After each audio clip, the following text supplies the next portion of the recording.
Hello, welcome to the weekly shir of the Zera Shimshon.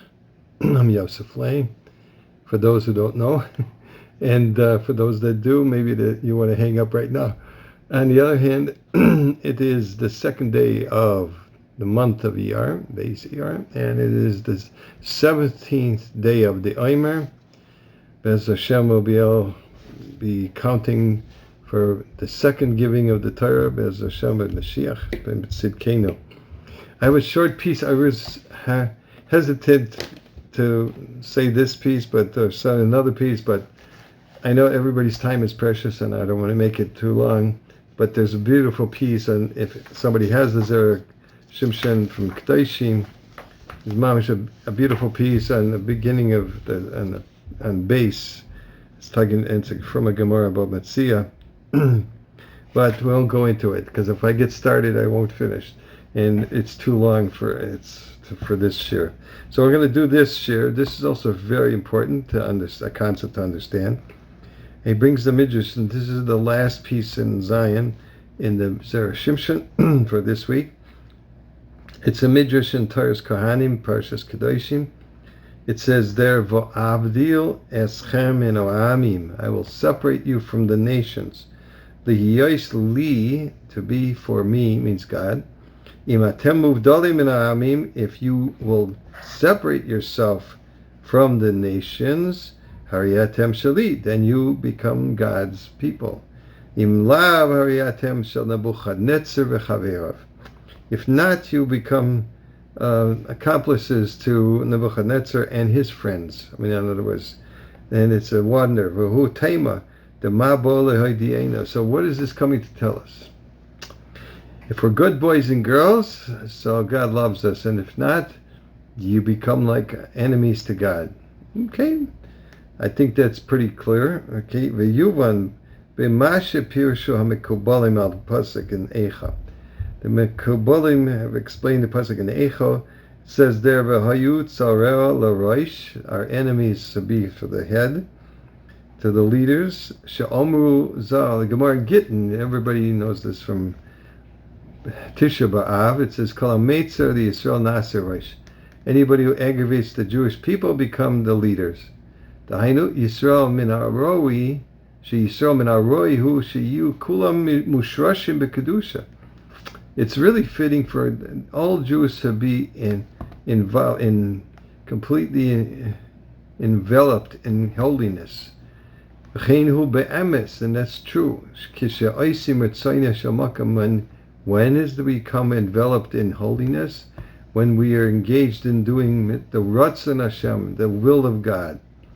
The will of God is, of course, to do the 613 mitzvahs and all the other things that we're obligated to do. 7 mitzvahs of the Rabbanan, right? So it comes out to 620, which is Keter, which is the crown of the Jew.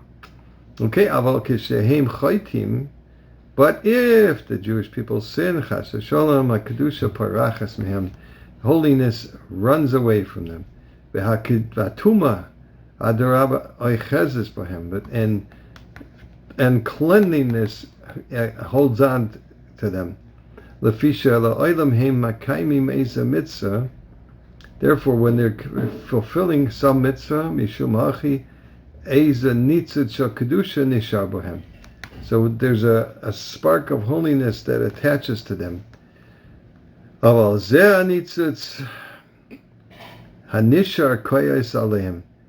the spark that remains with them gets angry at them.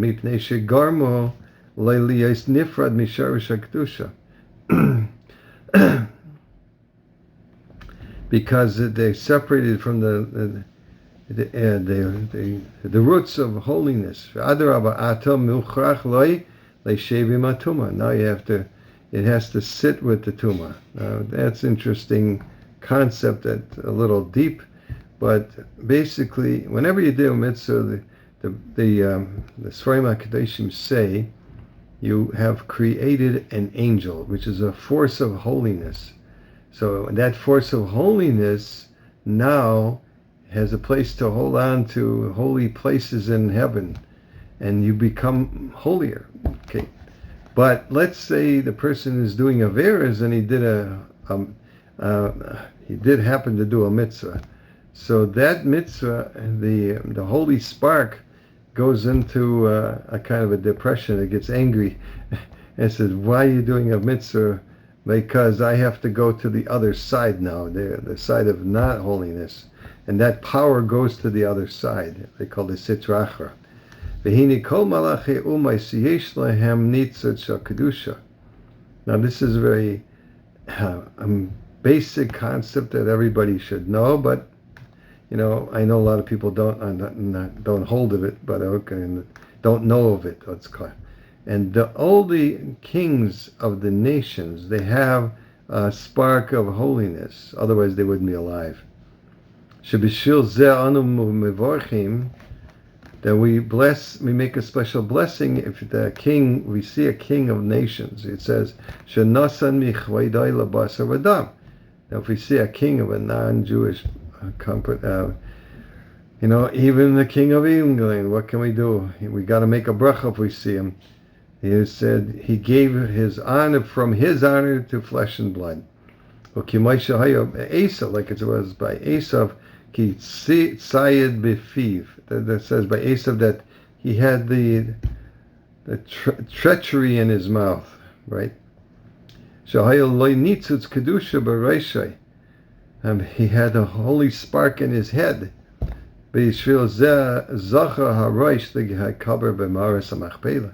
Therefore, the head was buried in the Marachas HaMachpelah by the Avos. Now, nobody goes there to pray. I never saw the Pope going to Marachas HaMachpelah to pray to Esav's head. Did you? Never heard of it.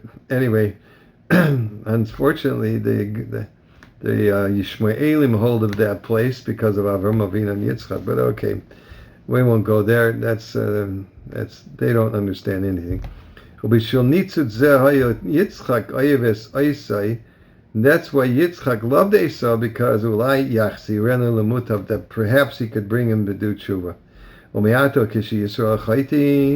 And when the Jews do sin, right?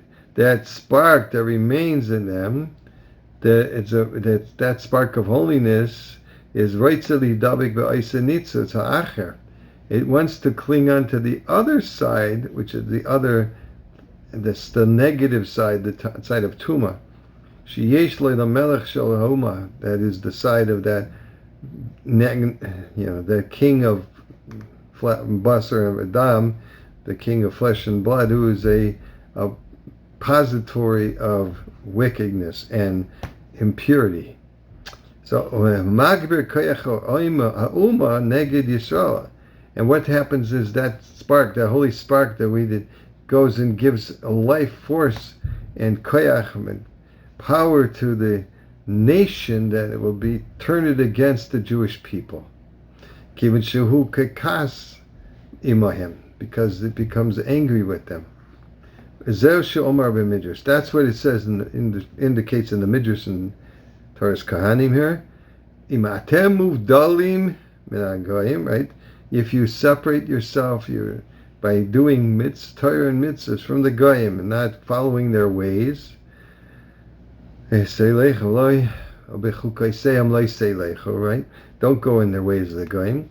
So kulchem b'kedusha, then you're all rooted in. Then you're for me. You're all rooted in holiness. V'im lav, but if not, hari atem shochamulchad netzar v'chaverav. Then you belong to the other side, which is the side of Tumah.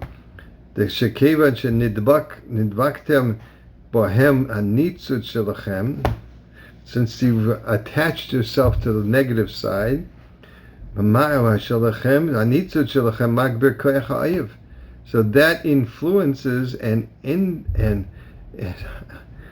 makes more powerful the side of the enemy. How would that happen? It's spiritual, guys. Everything is spiritual. There's nothing physical in this world. It's all spiritual. What? And Nebuchadnezzar was called the lion. Well, why was he called a lion? He had that power because we gave it to him. Shenikra Aryeh. And that's why he was able to destroy the Beis HaMikdash, which was called the Aryeh. Okay, let's stop for today. Everybody have a wonderful Shabbos. Be'ez Hashem. May we be Zoicha to have a wonderful Iyar. It's Hashem, Ani Hashem Reifecho. Everybody, all the people that should be healed. We should see the hostages come back and all the people be healed from all of their sicknesses. Amen. Ken Yotzai. Kol Tov. Bye-bye.